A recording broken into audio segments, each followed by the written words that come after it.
ପର୍ଯ୍ୟାୟରେ ଆମମାନଙ୍କୁ ତୁମ୍ଭ ସାନ୍ନିଧ୍ୟରେ ରଖିଅଛ। ତୁମ୍ଭ ଗୌରବ କରୁ କରୁ ଆମ୍ଭେମାନେ ତୁମ୍ଭ ବାକ୍ୟ ଅଧ୍ୟୟନ କରିବାକୁ ଯାଉଅଛୁ। ତୁମ୍ଭେ ସ୍ୱୟଂ ବାକ୍ୟ ଯେ ଦେହବନ୍ତ ହେଲ, ସେହିପରି ଏହି ବେଳାରେ ହିଁ ଆପଣାକୁ ପ୍ରକାଶ କରାଅ। ଆମେ ସମସ୍ତେ ତୁମ୍ଭ ବାକ୍ୟ ଦ୍ୱାରା ଯେପରି ଉଦ୍ଦୀପିତ ହେବ, ପ୍ରଭୁ ସେହିପରି ବାକ୍ୟ ଆମ ସମସ୍ତଙ୍କୁ ପ୍ରଦାନ କର। ଏହି ସମୟରେ ତୁମ୍ଭର ଆତ୍ମା ଏଠାରେ ଗମନାଗମନ କରନ୍ତୁ ଏବଂ ସ୍ୱର୍ଗ ଉନ୍ମୁକ୍ତ ହେଉ। ପ୍ରଭୁ ତୁମ୍ଭେ ବକ୍ତା ହୁଅ, ଆମ ପ୍ରତ୍ୟେକଙ୍କୁ ଆଶୀର୍ବାଦ କର। ତୁମ୍ଭ ହସ୍ତରେ ସମର୍ପିତ ହୋଇ ପ୍ରାର୍ଥନା ଯୀଶୁଙ୍କ ନାମରେ ମାଗେ, ଆମେନ୍। ଆଜିର ଧ୍ୟାନର ବିଷୟ ହେଉଛି ଈଶ୍ୱରଙ୍କ ସାନ୍ନିଧ୍ୟରେ ଥିବା ଶକ୍ତି। ଧର୍ମଶାସ୍ତ୍ର ବାଇବଲରେ ଆମ୍ଭେମାନେ ଅନେକ ପ୍ରମାଣ ଦେଖୁ ଈଶ୍ୱରଙ୍କ ସାନ୍ନିଧ୍ୟରେ ଅପର୍ଯ୍ୟାପ୍ତ ଶକ୍ତି ରହିଅଛି। କିନ୍ତୁ ଅନେକ ପ୍ରମାଣ ମଧ୍ୟରୁ ମୁଁ ଆଜି ଆପଣମାନଙ୍କୁ ଗୋଟିଏ ସୁପରିଚିତ ଅତି ପୁରୁଣା ଘଟଣା ଆପଣମାନଙ୍କ ସମ୍ମୁଖରେ ରଖିବାକୁ ଚାହୁଁଅଛି। ଈଶ୍ୱରଙ୍କ ଲୋକମାନେ ସେହି ସ୍ଥାନରେ ଦୁଇଗୋଟି ବିଶେଷ ବିଷୟର ଚମତ୍କାରକୁ ଆମ୍ଭେମାନେ ଦେଖୁଅଛୁ।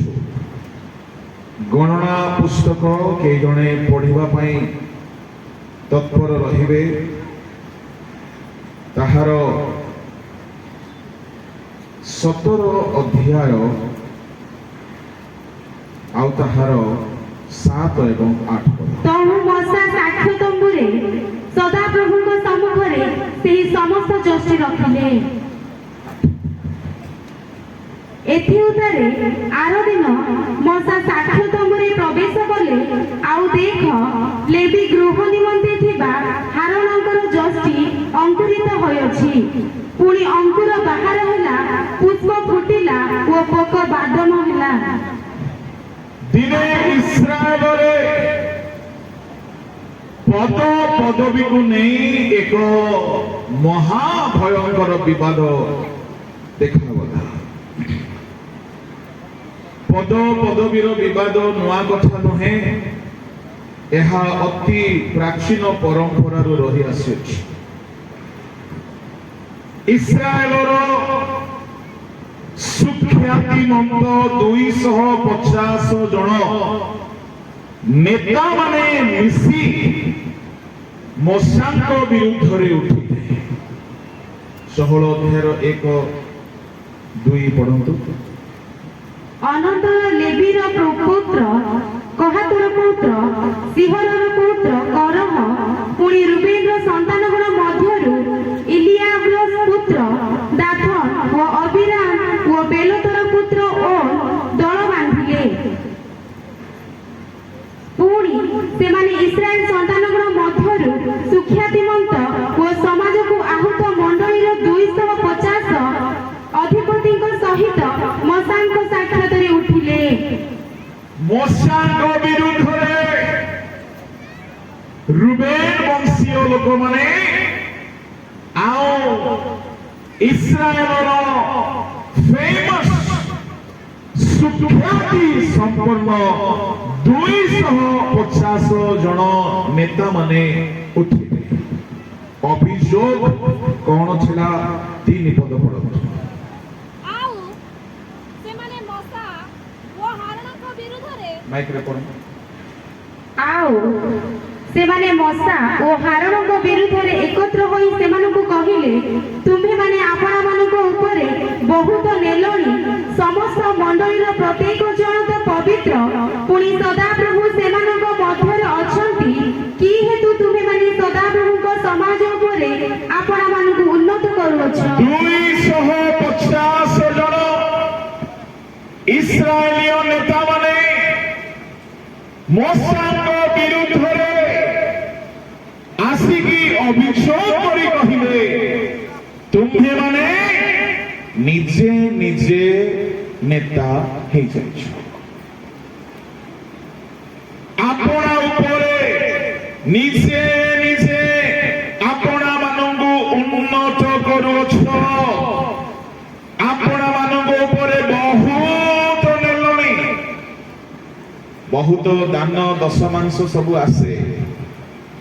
ଇସ୍ରାଏଲୀୟ ନେତାମାନେ ଭାବିଲେ ମୋସା ହିଁ ବିଚାରକର୍ତ୍ତା, ତା ବଡ ଭାଇ ମହାଯାଜକ, ତାର ଦିଦି ଭାବବାଦିନୀ, এই 3 ଭାଇ ଭଉଣୀକୁ ହିଁ ପ୍ରଭୁ ମନୋନୀତ କରିବେ କି? ଏମାନେ ନିଶ୍ଚୟ ଷଡ଼ଯନ୍ତ୍ର କରି ଏ କୁଟୁମ୍ବ ସମାଗମ ତମ୍ବୁକୁ ଅଧିକାର କରିଛନ୍ତି ବୋଲି 250 ଜଣ ନେତା ଦଳ ବାନ୍ଧିଲେ। ଯେତେବେଳେ ଗୋଟିଏ ପରିବାର ଗୋଟିଏ ସାଇଡରେ ହେଇଗଲେ, ଆଉ 250 ଜଣ ନେତା ଗୋଟିଏ ସାଇଡରେ ହେଇଗଲେ ପଦ ପଦବୀ ପାଇଁ। ପଦ ପଦବୀର ଯୁଦ୍ଧ ପୁରୁଣା ରୋଗ। ଏଇଟା କିଛି ଅଜଣା କଥା ନୁହେଁ।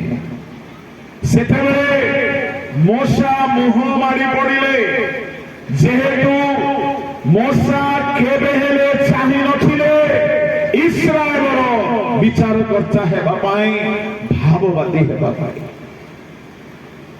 ମୋସା ମୁହ ମାଡ଼ି ପଡ଼ିଲେ। 5 ପଦରେ କଣ ହେଲା ପଢନ୍ତୁ। ପୁଣି ସେ କହରହକୁ ଓ ତାହାର ଦଳସ୍ଥ ସମସ୍ତଙ୍କୁ କହିଲେ, କିଏ ତାହାଙ୍କର ଲୋକ ଓ କିଏ ପବିତ୍ର, ଏହା ସଦାପ୍ରଭୁ କାଲି ଦେଖାଇବେ। ପୁଣି ସେ ତାହାକୁ ଆପଣା ନିକଟକୁ ଅଣାଇବେ। ସେ ଯାହାକୁ ମନୋନୀତ କରିବେ ତାହାକୁ ଆପଣା ନିକଟକୁ ଅଣାଇବେ। ପରମେଶ୍ୱର କହିଲେ, ସଦାପ୍ରଭୁ କାଲିକି ଦେଖାଇବେ। ଯାହାକୁ ପରମେଶ୍ୱର ମନୋନୀତ କରିଛନ୍ତି ତାହାକୁ କାଲିକି ପରମେଶ୍ୱର ଦେଖାଇବେ। ପ୍ରଭୁଙ୍କ ଲୋକମାନେ 17 ଅଧ୍ୟାୟରେ ପରମେଶ୍ୱର କଣ କହୁଛନ୍ତି ତାହାର 2 ପଦ 3 ପଦ। ତୁମ୍ଭେ ଇସ୍ରାଏଲ ସନ୍ତାନଗଣଙ୍କୁ କଥା କୁହ, ସେମାନଙ୍କ ପିତୃଗୃହର ଅଧ୍ୟକ୍ଷମାନଙ୍କ ଠାରୁ ପ୍ରତ୍ୟେକ ପିତୃଗୃହ ନିମନ୍ତେ ଏକ ଏକ ଯଷ୍ଟି, ଏହି ରୂପେ 12 ଯଷ୍ଟି ଗ୍ରହଣ କର। ତୁମ୍ଭେ ପ୍ରତ୍ୟେକର ଯଷ୍ଟିରେ ପ୍ରତ୍ୟେକ ଲୋକର ନାମ ଲେଖ। ପୁଣି ତୁମ୍ଭେ ଲେବୀର ଯଷ୍ଟିରେ ହାରଣର ନାମ ଲେଖିବ, କାରଣ ସେମାନଙ୍କ ପ୍ରତ୍ୟେକ ପିତୃଗୃହର ଅଧ୍ୟକ୍ଷ ନିମନ୍ତେ ଏକ ଏକ ଯଷ୍ଟି ହେବ। ଯେତେବେଳେ ପଦ ପଦବୀକୁ ନେଇ ଇସ୍ରାଏଲରେ ବିବାଦ ଦେଖାଗଲା, ପରମେଶ୍ୱର କହିଲେ କାହାରିକୁ ସନ୍ଦେହ ନ ହେଉ କି ମୋସା ନିଜେ ନିଜେ ବିଚାରକର୍ତ୍ତା ହୋଇଯାଇଛି, ହାରଣ ନିଜେ ନିଜେ ମହାଯାଜକ ହୋଇଯାଇଛି। ପ୍ରଭୁ କହିଲେ ଇସ୍ରାଏଲର 12 ଗୋଷ୍ଠୀ ଅନୁସାରେ 12 ଗୋଟି ଯଷ୍ଟିକୁ ନେବ। ଆଉ କେଉଁ ଗୋଷ୍ଠୀକୁ ପରମେଶ୍ୱର ମନୋନୀତ କରିଛନ୍ତି, ସେହି ଗୋଷ୍ଠୀର ନିମନ୍ତେ ପ୍ରତିନିଧିତ୍ୱ କରୁଥିବା ଯଷ୍ଟି ଆସନ୍ତା କାଲିକି ସକାଳେ ତାହା ପୁଷ୍ପିତ ହେବ ଏବଂ ପଲ୍ଲବିତ ହେବ ଏବଂ ଫଳବନ୍ତ ହେବ। ଶୁଖିଲା ଯଷ୍ଟି ପରମେଶ୍ୱର କହିଲେ 12 ଯଷ୍ଟିକୁ ନେବ,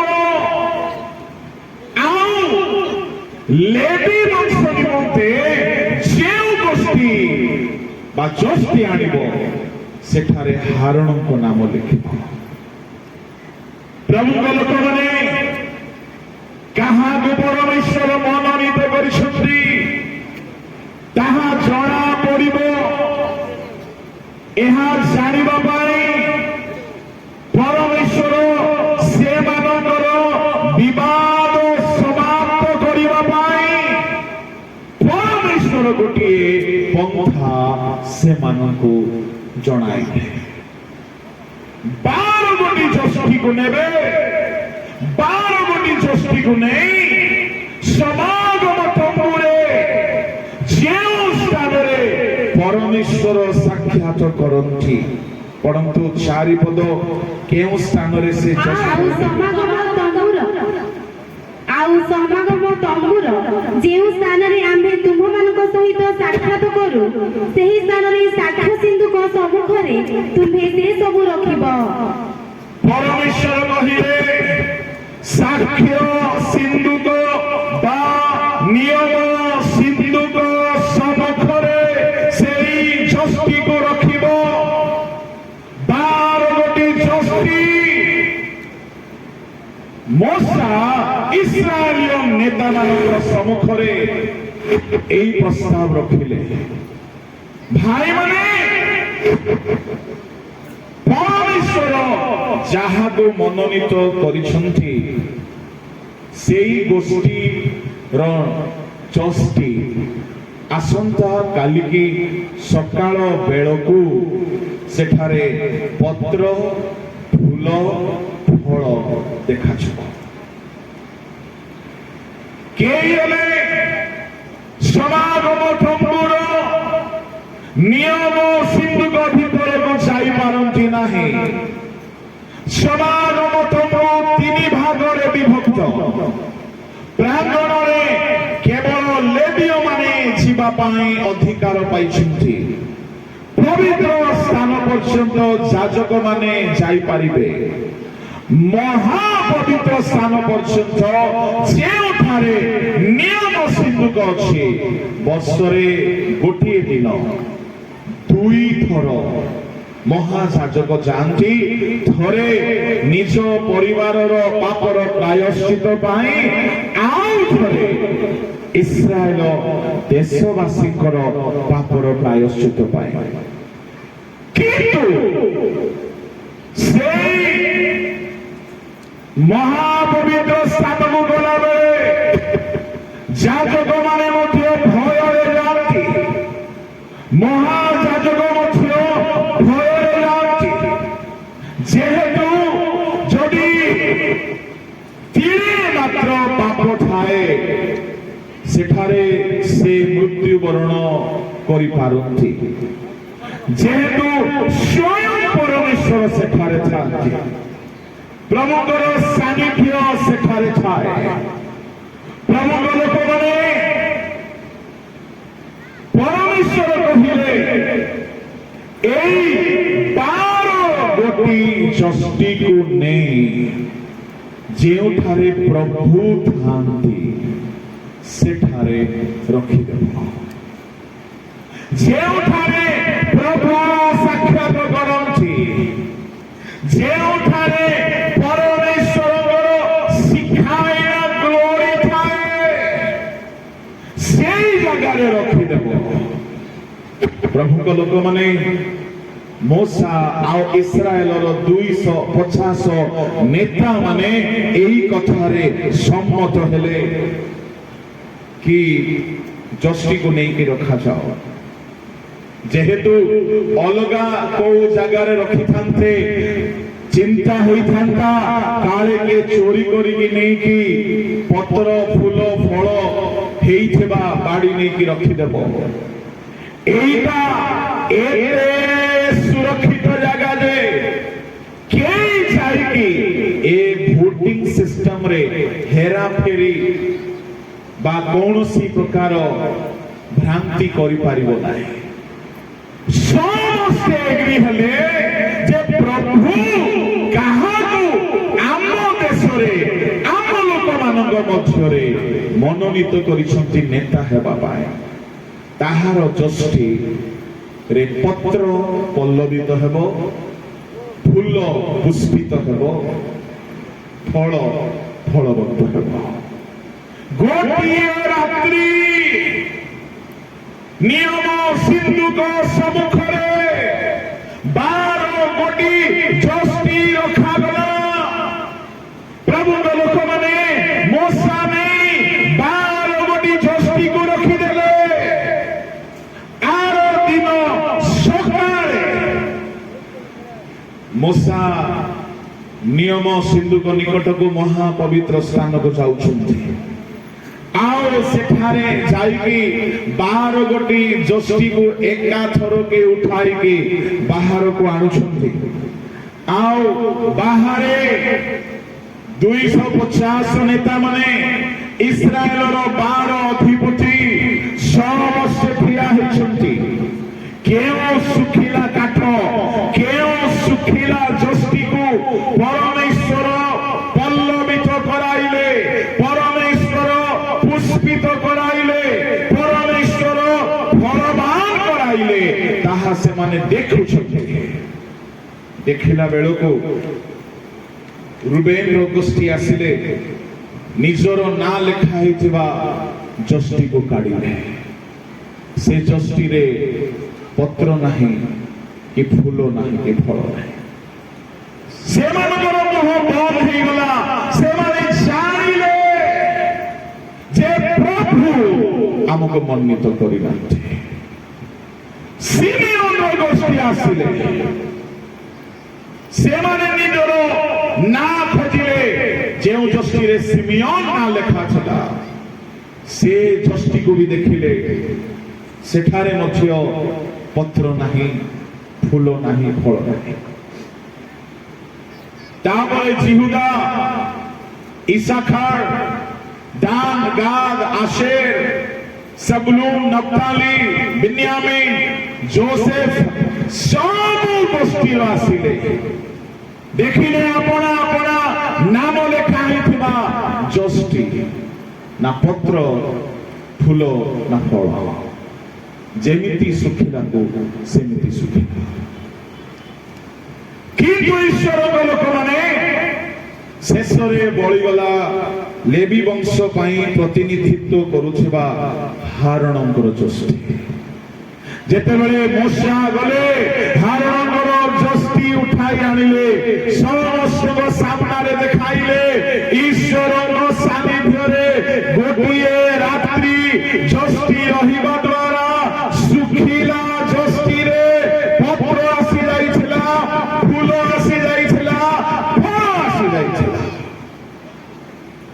ସେଇଦିନ ଠାରୁ ସମୁଦାୟ ଇସ୍ରାଏଲୀୟ ମାନଙ୍କର ବିବାଦ ପଦ ପଦବୀ ପାଇଁ ବନ୍ଦ ହେଲା। ପ୍ରଭୁଙ୍କ ଲୋକମାନେ ଈଶ୍ୱରଙ୍କ ସାନ୍ନିଧ୍ୟ ବିନା ଯଦି ଆମେ ନିର୍ବାଚନ ଖୋଜିବା, ସମାଧାନ ଆସିବ ନାହିଁ। ପରମେଶ୍ୱର କାହାକୁ ମନୋନୀତ କରିଛନ୍ତି, ଈଶ୍ୱରଙ୍କ ସାନ୍ନିଧ୍ୟରେ ହିଁ ଜଣା ପଡ଼ିଲା। ଏହା ପରମେଶ୍ୱରଙ୍କର ଇଲେକ୍ସନ ସିଷ୍ଟମ, ଯାହାକୁ ପରମେଶ୍ୱର ମନୋନୀତ କରିଥିଲେ। ଏକ ଚମତ୍କାର ଦେଖାଇ ପରମେଶ୍ୱର ବିରୋଧୀ ଶତ୍ରୁ ମାନଙ୍କର ମୁଖ ବନ୍ଦ କରିଦେଲେ। ପ୍ରଭୁଙ୍କ ନାମ ଧନ୍ୟ ହେଉ। ଏଠାରେ ଦ୍ୱିତୀୟ ବିଷୟ ହେଉଛି, ଯାହା ମୋର ଆଜିର ଧ୍ୟାନର ବିଷୟ, ଈଶ୍ୱରଙ୍କ ସାନ୍ନିଧ୍ୟର ଶକ୍ତି।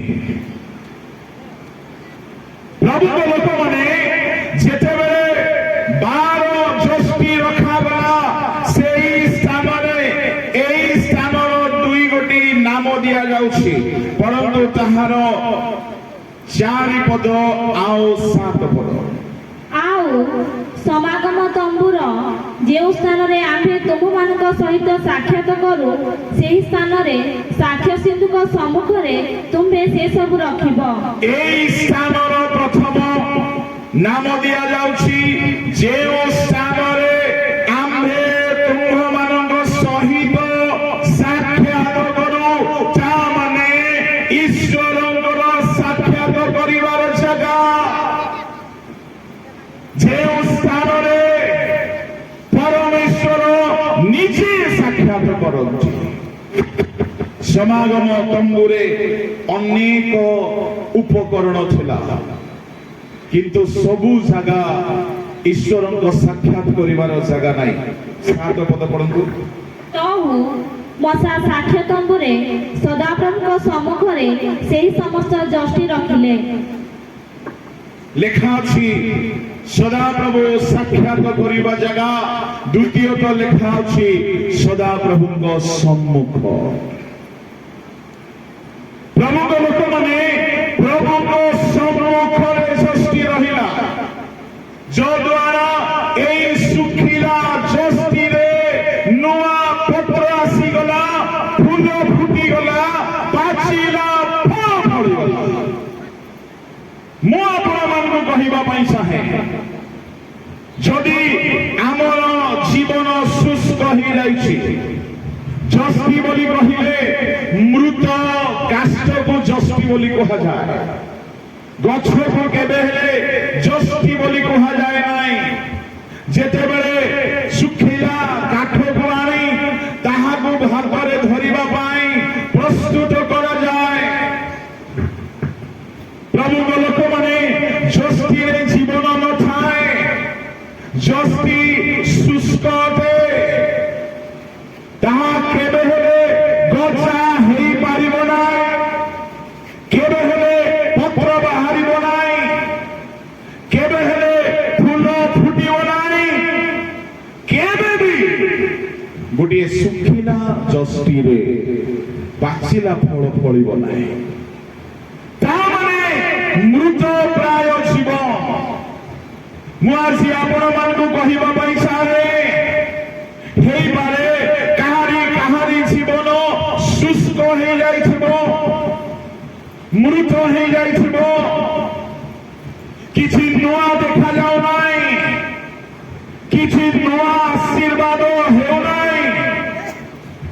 ପରିବାର ମଧ୍ୟରେ, ଜୀବିକା ମଧ୍ୟରେ, ସେବା କାର୍ଯ୍ୟ ମଧ୍ୟରେ, ମଣ୍ଡଳୀ ମଧ୍ୟରେ ମୃତ ପ୍ରାୟ ମୃତ ଯଷ୍ଟି ତୁଲ୍ୟ। ନା ନୂଆ ଆତ୍ମା ଆସୁଛି, ନା ମଣ୍ଡଳୀରେ ନୂଆ ରିଭାଇଭାଲ ଆସୁଛି, ନା ପ୍ରଭୁଙ୍କ ଲୋକମାନେ ଜୀବନରେ କିଛି ନୂଆ କାମ ହେଉଛି। ଦୀର୍ଘ ବର୍ଷ ହେଲାଣି ଯେଉଁ ମରିଲା ଅବସ୍ଥା, ସେଇ ମୃତ ଅବସ୍ଥା, କିଛି ନୂଆ ହେଉନାହିଁ। ଯଦି କାହାରି ଜୀବନରେ ଏଇ ପ୍ରକାରର ମୃତ ଅବସ୍ଥା ଅଛି, ଶୁଷ୍କ ଅବସ୍ଥା ଅଛି, ଗୋଟିଏ ସ୍ଥାନରେ ଆପଣଙ୍କ ଜୀବନ ବଦଳି ପାରିବ। ତାହା ହେଉଛି ଈଶ୍ୱରଙ୍କ ସାନ୍ନିଧ୍ୟ। ଈଶ୍ୱରଙ୍କ ସାନ୍ନିଧ୍ୟରେ ମୃତ ଯଷ୍ଟିରେ ଜୀବନ ଆସିଗଲା। ଯଦି କେହି ବି ଅନୁଭବ କରୁଛନ୍ତି ସାରାର ଗର୍ଭ ମୃତ ଥିଲା, କିନ୍ତୁ ଈଶ୍ୱରଙ୍କ ଆଶୀର୍ବାଦରେ ଜୀବନ ଆସିଗଲା। ଈଶ୍ୱରଙ୍କ ସାନ୍ନିଧ୍ୟ ଯେତେବେଳେ ଯୀଶୁ ଖ୍ରୀଷ୍ଟ ନିଜେ ଆସିଲେ, 4 ଦିନର ମରା ଭିତରେ ଜୀବନ ଆସିଗଲା। ଈଶ୍ୱରଙ୍କ ସାନ୍ନିଧ୍ୟ ମୃତ ବିଷୟକୁ, ଲୁପ୍ତ ବିଷୟକୁ ପୁନର୍ଜୀବିତ କରିବାର ଶକ୍ତିରେ ପରିପୂର୍ଣ୍ଣ ଈଶ୍ୱରଙ୍କ ସାନ୍ନିଧ୍ୟ।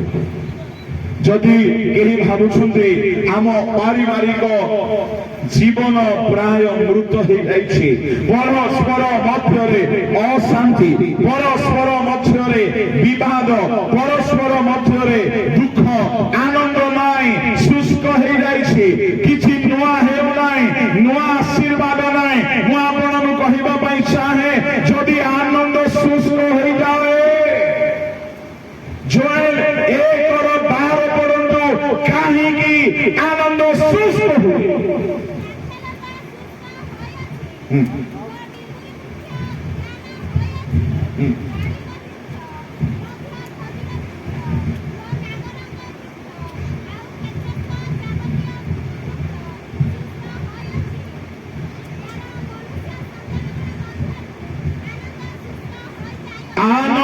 শুষ্ক হয়ে যাইছে। প্রভুଙ୍କ ଲୋକମାନେ ଆଜି ଅନେକ ଘର ମାନଙ୍କରେ ସବୁ ଅଛି, ଲୋକମାନଙ୍କ ପାଖରେ ଟଙ୍କା ଅଛି, ଘର ଅଛି, ସମ୍ପତ୍ତି ଅଛି, ପିଲା ଛୁଆ ଅଛନ୍ତି, ଆନନ୍ଦ ନାମକ ବିଷୟ ମରି ଯାଇଛି, ଶୁଖି ଯାଇଛି। এই শুষ্ক বিষୟରେ ଜୀବନ ଆସିବ କେବେ? ପରମେଶ୍ୱର କହିଲେ ଉପବାସ କରିକି ଫେର।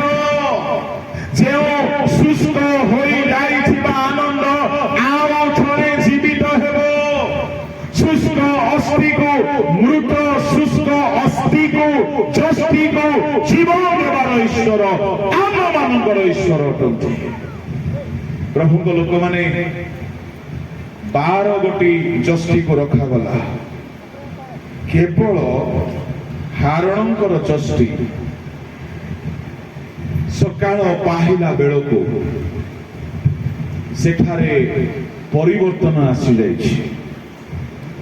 ଶୁଖିଲା କାଠ ଦୁନିଆର କୌଣସି ବୈଜ୍ଞାନିକକୁ ଆପଣ ଦେବେ, ଯେତେ ବଡ଼ ପାୱାରଫୁଲ ଟେକ୍ନୋଲୋଜି ବ୍ୟବହାର କରିବେ, ଶୁଖିଲା କାଠ ଗୋଟିଏ ରାତି ଭିତରେ ତହିଁରେ ନା ପତ୍ର କେହି ଆଣିପାରିବେ, ନା ଫୁଲ ଆଣିପାରିବେ, ନା ଫଳ।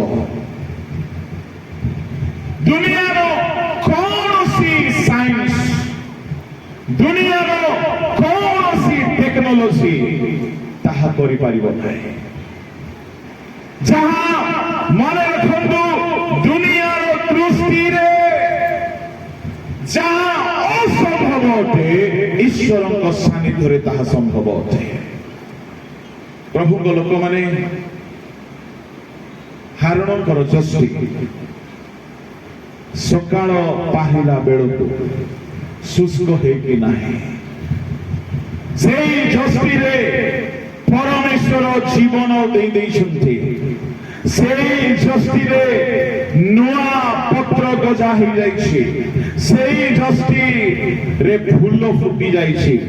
ସେଇ ଯଷ୍ଟିରେ ପାଚିଲା ବାଦାମ ଫଳି ଯାଇଛି।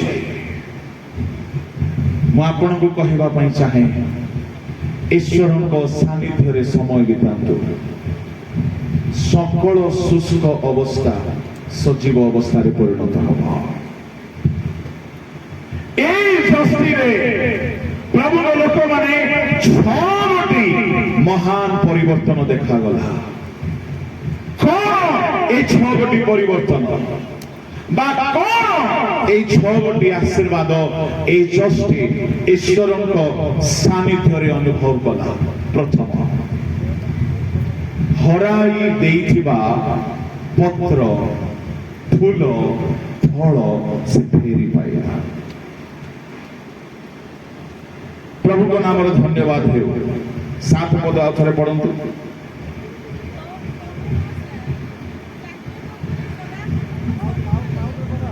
ମାଇକ୍ରେ ପଢ। ହ୍ୟାଲୋ। ତହୁ ମଶା ସାକ୍ଷ୍ୟ ତମ୍ବୁରେ ସଦାପ୍ରଭୁଙ୍କ ସମ୍ମୁଖରେ ସେହି ସମସ୍ତ ଯଷ୍ଟି ରଖିଲେ। 8 ପଦ। ଏଥିଉତାରେ ଆର ଦିନ ମଶା ସାକ୍ଷ୍ୟ ତମ୍ବୁରେ ପ୍ରବେଶ କଲେ। ଆଉ ଦେଖ, ଲେବି ଗୃହ ନିମନ୍ତେ ଥିବା ହାରଣଙ୍କର ଯଷ୍ଟି ଅଙ୍କୁରିତ ହୋଇଅଛି।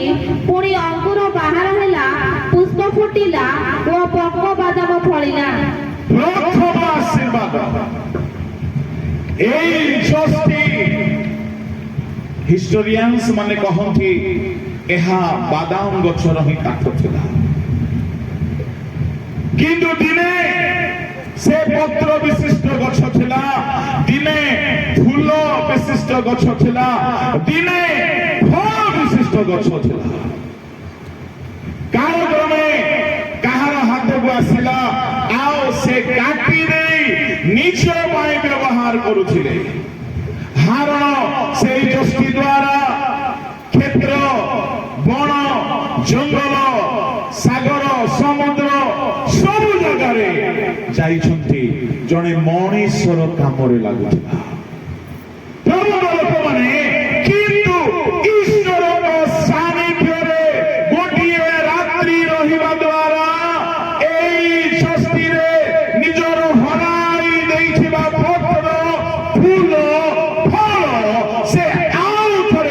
ଦେଖିବାକୁ ପାଇଲା। ଏହାର ଅର୍ଥ ଈଶ୍ୱରଙ୍କ ସାନ୍ନିଧ୍ୟରେ ପ୍ରାର୍ଥନାରେ ଯଦି ଆପଣମାନେ ଯଥେଷ୍ଟ ସମୟ ବିତାଇବେ, ହରାଇ ଦେଇଥିବା ଆଦ୍ୟ ଆଶୀର୍ବାଦ, ଆଦ୍ୟ ଉଚ୍ଚୋଦ, ଆଦ୍ୟ ବରଦାନ ପୁଣି ଥରେ ଦେଖାଯିବ। କିନ୍ତୁ ଈଶ୍ୱରଙ୍କ ସାନ୍ନିଧ୍ୟରେ ବସିବାକୁ ପଡିବ। ଆମ ଲୋକମାନଙ୍କୁ ସେଇଟା ଛଡା ବାକି ସବୁ କରିବା ପାଇଁ ଆହ୍ୱାନ ଅଛି ବୋଧେ। ପ୍ରାର୍ଥନାରେ ବସିବା ପାଇଁ, ଉପବାସରେ ବସିବା ପାଇଁ, ପ୍ରଭୁଙ୍କ ସାନ୍ନିଧ୍ୟରେ ବସିବା ପାଇଁ ଆଦୌ ଲୋକମାନଙ୍କୁ ମନ ହୁଏ ନାହିଁ। ପ୍ରଭୁଙ୍କ ଲୋକମାନେ ଯେ ଈଶ୍ୱରଙ୍କ ସାନ୍ନିଧ୍ୟରେ ବସେ, ସେ ଆଦ୍ୟ ବିଷୟକୁ ଫେରିକି ପାଇଅଛି, ହରାଇଥିବା ବିଷୟକୁ ଫେରିକି ପାଇଅଛି। ସେ ସାମସନକୁ ଦେଖନ୍ତୁ, ଆଦ୍ୟ ଶକ୍ତି ଫେରି ପାଇଲା। ଦେଖନ୍ତୁ ପ୍ରିୟ ଈଶ୍ୱରଙ୍କ ଲୋକମାନେ, ଦାଉଦକୁ ଦେଖନ୍ତୁ, ତା ପରିବାରକୁ ହରାଇଥିଲା, ଅମାଲେକୀୟ ମାନେ ନେଇ ଯାଇଥିଲେ, ସେ ଫେରି ପାଇଲା। ଆୟୁବକୁ ଦେଖନ୍ତୁ, ହରାଇ ଦେଇଥିବା ପରିବାର ସମ୍ପତ୍ତି ଫେରି ପାଇଲା। ଈଶ୍ୱରଙ୍କ ସାନ୍ନିଧ୍ୟରେ ସେ ଆଶୀର୍ବାଦ ଅଛି। ଯଦି କେହି କୌଣସି ଆଶୀର୍ବାଦ ହରାଇଛନ୍ତି, ଜୀବନରେ ଆନନ୍ଦ ହରାଇଛନ୍ତି, ସ୍ୱାସ୍ଥ୍ୟ ହରାଇଛନ୍ତି, ଜୀବିକା ହରାଇଛନ୍ତି, ଦାନ ବରଦାନ ହରାଇଛନ୍ତି, ଈଶ୍ୱରଙ୍କ ଦାସ ହିସାବରେ କହୁଅଛି, ଦୈନିକ ପ୍ରଭୁଙ୍କ ସାନ୍ନିଧ୍ୟରେ ଆଣ୍ଠୁ ବାଟି ସମୟ ବିତାନ୍ତୁ। ଯାହା ଦିନେ ଥିଲା ଏବେ ନାହିଁ। ପ୍ରଭୁଙ୍କ ସାନ୍ନିଧ୍ୟରେ ସମୟ ବିତାଇବା ଦ୍ୱାରା ଆଉ ଥରେ ଗଜା ହେବ ପରମେଶ୍ୱରଙ୍କ ସାନ୍ନିଧ୍ୟର ଶକ୍ତି। ହରାଇ ଦେଇଥିବା ଆଶୀର୍ବାଦକୁ ଫେରି ପାଇବାରେ ସାହାଯ୍ୟ କରେ। ଦ୍ୱିତୀୟ ଆଶୀର୍ବାଦ, ଯେତେବେଳେ ହାରୁଣଙ୍କର ଯଷ୍ଟି ପୁଷ୍ପିତ, ପଲ୍ଲବିତ, ଫଳବନ୍ତ ହେଲା, ଦ୍ୱିତୀୟ ବିଷୟ ପରିବର୍ତ୍ତନ ହେଲା। ସେଇ ଦିନ ଠାରୁ ଏ ଯଷ୍ଟିର ନାମ ବଦଳିଗଲା। ଯେତେବେଳେ ସେ ଯଷ୍ଟି ପୁଷ୍ପିତ ହେଇଗଲା, ଫଳବନ୍ତ ହେଇଗଲା, ଆଉ ତାହା ହାରୁଣଙ୍କ ଯଷ୍ଟି ନାମରେ ରହିଲା ନାହିଁ। ତାହା ହାରୁଣଙ୍କ ମଞ୍ଜରିତ ଯଷ୍ଟି ପରମେଶ୍ୱରଙ୍କ ଯଷ୍ଟି ନାମରେ ସ୍ଥାନ ପାଇଲା। ପ୍ରଭୁଙ୍କ ଲୋକମାନେ, ଆପଣଙ୍କର ନାମ ଯେତେ ସାଧାରଣ ହେଉନା କାହିଁକି, ଈଶ୍ୱରଙ୍କ ସାନ୍ନିଧ୍ୟରେ ରୁହନ୍ତୁ, ଆପଣଙ୍କର ନାମ ବଦଳିଯିବ। ପରମେଶ୍ୱରଙ୍କ ସାନ୍ନିଧ୍ୟରେ ଯେଉଁମାନେ ରହନ୍ତି, ପରମେଶ୍ୱର ସେମାନଙ୍କ ଦୁର୍ନାମ ଦୂର କରିଛନ୍ତି। ଅବ୍ରାହ୍ମକୁ ଅବ୍ରାହମ କଲେ, ଯାକୋବକୁ ଇସ୍ରାଏଲ କଲେ, ପାଣିକୁ ଦ୍ରାକ୍ଷାରସ କଲେ, ସିମୋନକୁ ପିତର କଲେ। ପରମେଶ୍ୱର ନାମ ବଦଳାନ୍ତି। এই ହାରୁଣଙ୍କର ଯଷ୍ଟି ବର୍ତ୍ତମାନ ହାରୁଣଙ୍କ ମଞ୍ଜରିତ ପରମେଶ୍ୱରଙ୍କ ଆଶୀର୍ବାଦର ଯଷ୍ଟିରେ ପରିଣତ ହେଲା। ଈଶ୍ୱରଙ୍କ ସାନ୍ନିଧ୍ୟରେ ଯେଉଁମାନେ ଯଥାର୍ଥ ସମୟ ବିତାନ୍ତି, ପ୍ରଭୁ ସେମାନଙ୍କ ନାମ ବଦଳାଇ ଦିଅନ୍ତି। ଲୋକେ ଆଉ ସେମାନଙ୍କୁ ପୁରାତନ ନାମରେ ଡାକିବେ ନାହିଁ। ଦାଉଦକୁ ଦିନେ ମେଷ ବାଳକ ବୋଲି ଡାକୁଥିଲେ, କିନ୍ତୁ ଦାଉଦ ଯେତେବେଳେ ଈଶ୍ୱରଙ୍କ ସାନ୍ନିଧ୍ୟରେ ପବିତ୍ରତାରେ ସମୟ କ୍ଷେପଣ କରୁ କରୁ ଇସ୍ରାଏଲର ରାଜା ହେଇଯାଇଛନ୍ତି, ତାଙ୍କ ନାମ ମେଷ ପାଳକରୁ ରାଜାରେ ପରିଣତ ହେଲା। ଏଣୁ କେବଳ ପରମେଶ୍ୱର ହିଁ ଆମ୍ଭମାନଙ୍କର ଦୁର୍ନାମକୁ ସୁନାମରେ ବଦଳାଇ ପାରନ୍ତି। ରାହାବକୁ ଯେତେବେଳେ ପରମେଶ୍ୱର ଆଶୀର୍ବାଦ କଲେ, ତାହାର ବେଶ୍ୟା ଶବ୍ଦ ହଟିଗଲା। ମାଥ୍ୟୁ 1 ଅଧ୍ୟାୟରେ ରାହାବକୁ ଆଉ ବେଶ୍ୟା ବୋଲି କୁହାଯାଉ ନାହିଁ। 1:5 ପଦ ପଢନ୍ତୁ। ସଲୋମନ ରାହାବଙ୍କ ଗର୍ଭରୁ ବୟଜଙ୍କୁ ଜନ୍ମ ଦେଲେ, ବୟଜ ଋତଙ୍କ ଗର୍ଭରୁ ଓବେଦଙ୍କୁ ଜନ୍ମ ଦେଲେ, ଓବେଦ ଜିସୟଙ୍କୁ ଜନ୍ମ ଦେଲେ। ଜିହୋଶୁଆ 2 ଅଧ୍ୟାୟରେ ରାହାବଙ୍କୁ ବାରମ୍ବାର ବେଶ୍ୟା ବୋଲି କୁହାଗଲା। କିନ୍ତୁ ରାହାବ ଈଶ୍ୱରଙ୍କ ଲୋକମାନଙ୍କୁ ଈଶ୍ୱରଙ୍କ ସାନ୍ନିଧ୍ୟକୁ ଆସିବା ପରେ ଆଉ ରାହାବର ବେଶ୍ୟା ନାମ ନାହିଁ। ରାହାବର ଠାରୁ ବେଶ୍ୟା ନାମ ଦୂରୀଭୂତ ହେଲା। ପ୍ରିୟ ଈଶ୍ୱରଙ୍କ ଲୋକମାନେ, ଆମ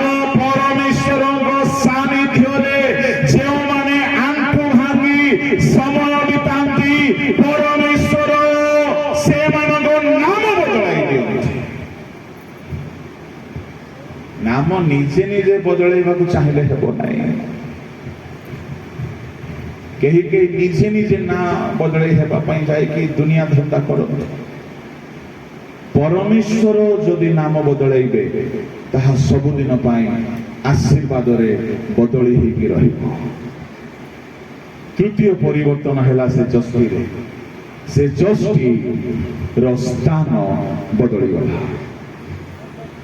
सेई गोटिए राती पर ठारू से जस्टी आउ केबे हेले मूसाଙ୍କ ହାତରେ ହାରଣଙ୍କ ହାତରେ ରହିଲା ନାହିଁ गोटिए रातिर प्रार्थना एमती मिराकल कला से परमेश्वर से जोष्टीर स्थान बदलाई देले प्रभु कहिले एहाकु नै कि नियम सिंधुक भितरे रख ए जोष्टी आ बाहर रहिबो नाही आ हारणक हातरे रहिबो नाही प्रभु को लोक माने सदा प्रभु को सानिध्य रे समय बितांतु आपण जे केई होंतु ना कहीं घंटा घंटा प्रभु को सानिध्य रे समय बितांतु आपण धूली रे थिले मध्ये उठाई की सिंहासन रो स्थान रे प्रभु बसाइबे आम प्रभु स्थान बदलांती बंदी गृह रे थिबा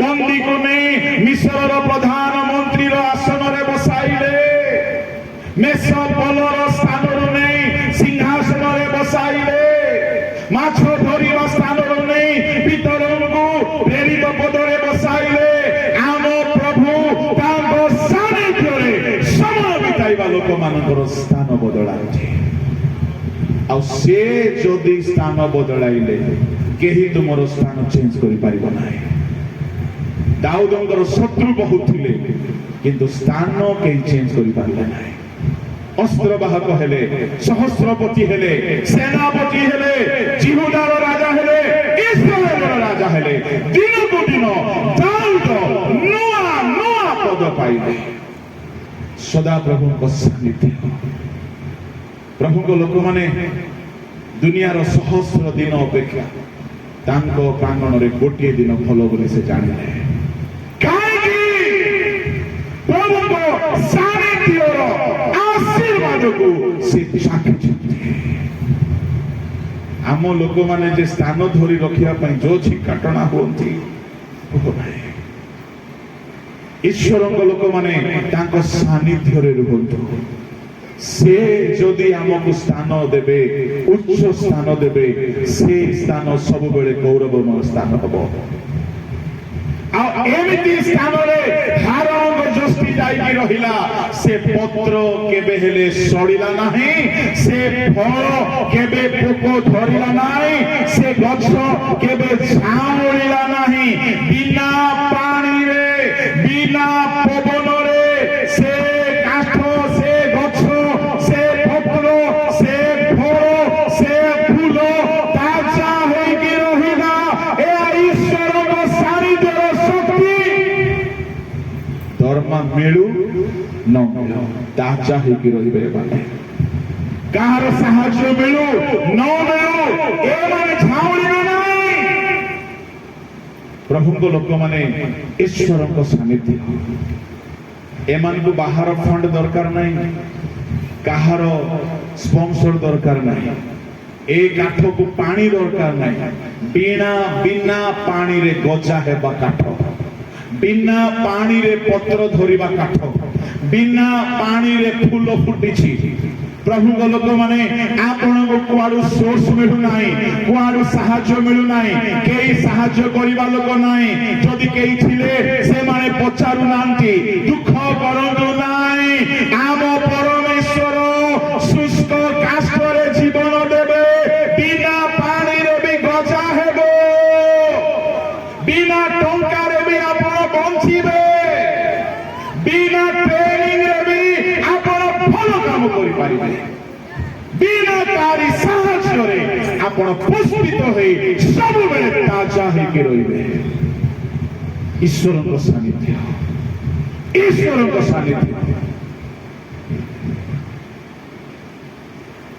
दिनाकरण गोटे टीम आसी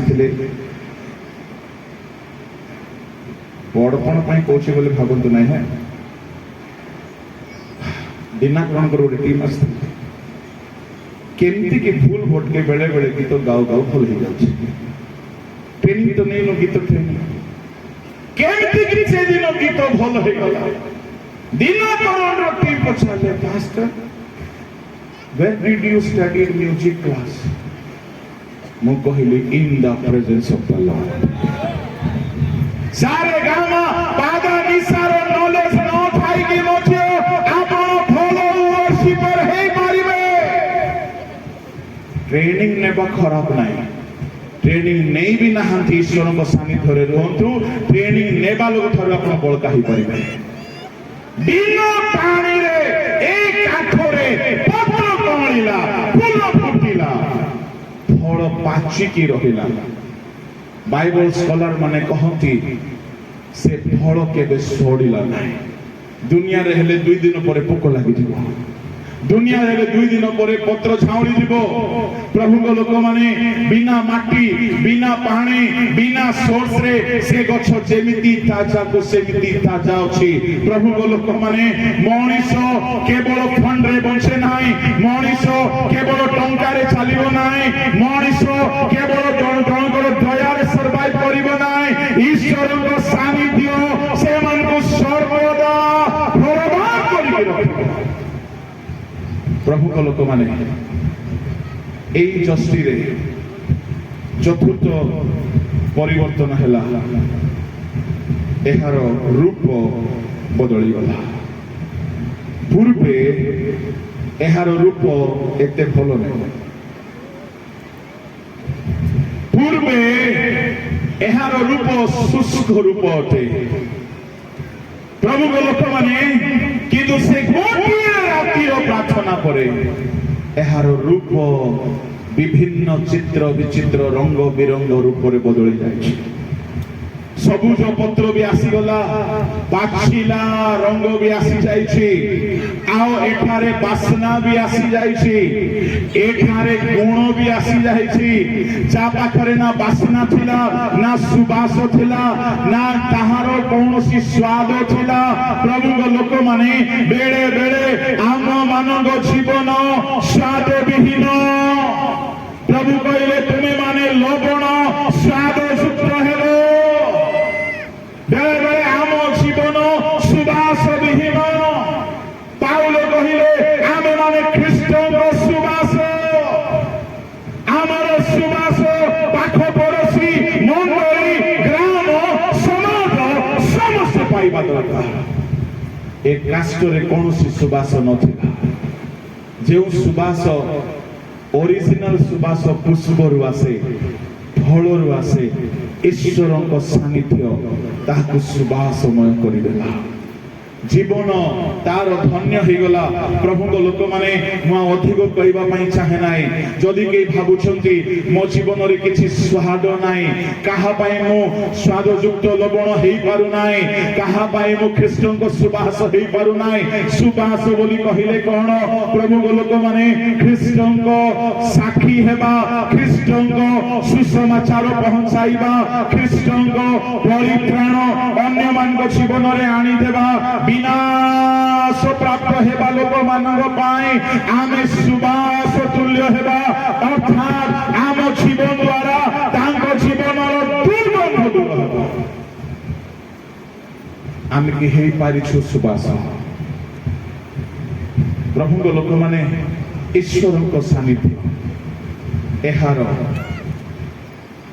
पंचम परिवर्तन एहार मूल्य बदलाई गला ए जस्टी को कई किणीबार दाम मिली न था ईश्वर को सानिध्य रे रहिबा द्वारा एहार मूल्य वर्तमान बदली गला केई एबे किणी पारिबे नाही केई एबे छुई पारिबे नाही एते मूल्यवान करिन्थी 7 अध्याय 22-23 रे प्रभु कहिले प्रथम पीतर 1:18-19 रे प्रभु कहिले बहुमूल्य रक्त रे विशेष दाम रे किना जाइछ प्रभुଙ୍କ ଲୋକମାନେ ଈଶ୍ୱରଙ୍କ ସାନ୍ନିଧ୍ୟରେ ମୋର କ୍ଷୁଦ୍ର ପରାମର୍ଶ ଏହି ପ୍ରାର୍ଥନା ମିଟିଂ ଉଦ୍ଦୀପନା ସଭାରେ ଯଦି ଆପଣଙ୍କ ଜୀବନ ଶସ୍ତା ହେଇଯାଇଛି, ଆପଣଙ୍କ ଜୀବନରେ ଏକ୍ସାଇଟମେଣ୍ଟ ନାହିଁ, ଆନନ୍ଦ ଶୁଷ୍କ ହେଇଯାଇଛି, ସ୍ଥାନରେ କୌଣସି ପରିବର୍ତ୍ତନ ଉନ୍ନତି ଦେଖାଯାଉ ନାହିଁ,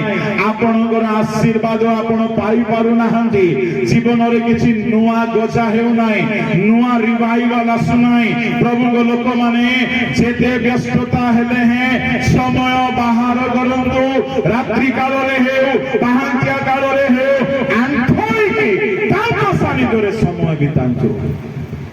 ପରମେଶ୍ୱର ଶୁଷ୍କ ଅସ୍ଥିରୁ ଗଜା କରିବାର ଈଶ୍ୱର ଆପଣଙ୍କ ଜୀବନର ସବୁ ମୃତାବସ୍ଥା ଦୂର ହେଇଯିବ। ରୂପ ବଦଳିବ, ନାମ ବଦଳିବ, ସ୍ଥାନ ବଦଳିବ, ମୂଲ୍ୟ ବଦଳିବ। ପ୍ରଭୁଙ୍କ ଲୋକମାନେ ତାହାର କର୍ମ ବଦଳିବ।